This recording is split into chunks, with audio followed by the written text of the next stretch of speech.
میری الفت مدینے سے یوں ہی نہیں۔ نحمدہ و نصلی علی رسولہ الکریم۔ سوال یہ ہے کہ کیا ایک بھائی اپنے دوسرے بھائی کو اولاد دے سکتا ہے یا نہیں، اور اس میں بیوی کی رضامندی کتنی ضروری ہے؟ مسئلہ یہ ہے کہ اگر کسی شخص کی اولاد نہ ہو اور وہ دوسرے سے کوئی بچہ گود لیتا ہے تو یہ شرعی طور پر جائز ہے۔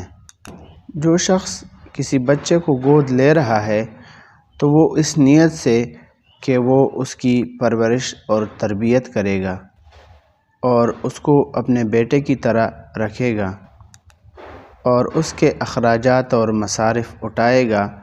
تو یہ باعث اجر و ثواب ہے۔ تو جو بھائی اپنی اولاد دوسرے بھائی کو دے رہا ہے تو اس میں بچے کی ماں کی اجازت کا ہونا بھی ضروری ہے، اس لیے کہ شرعی اعتبار سے پرورش کا سب سے اول حق ماں ہی کو ہے۔ البتہ جب وہ ماں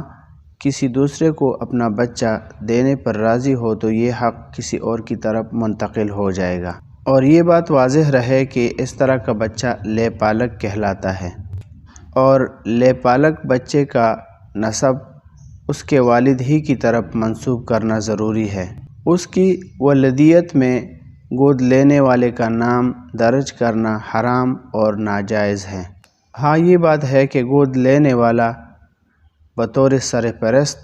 اس کو اپنا نام دے سکتا ہے، اور یہ بھی یاد رہے کہ جس بھائی نے بچے کو گود لیا ہے اس بچے کو اس کی عمر یعنی 2 سال پورے ہونے سے پہلے اگر بھائی کی بیوی یعنی چچی یا اس چچی کی بہن نے دودھ پلا دیا تو یہ بچہ ان کے لیے محرم شمار ہوگا،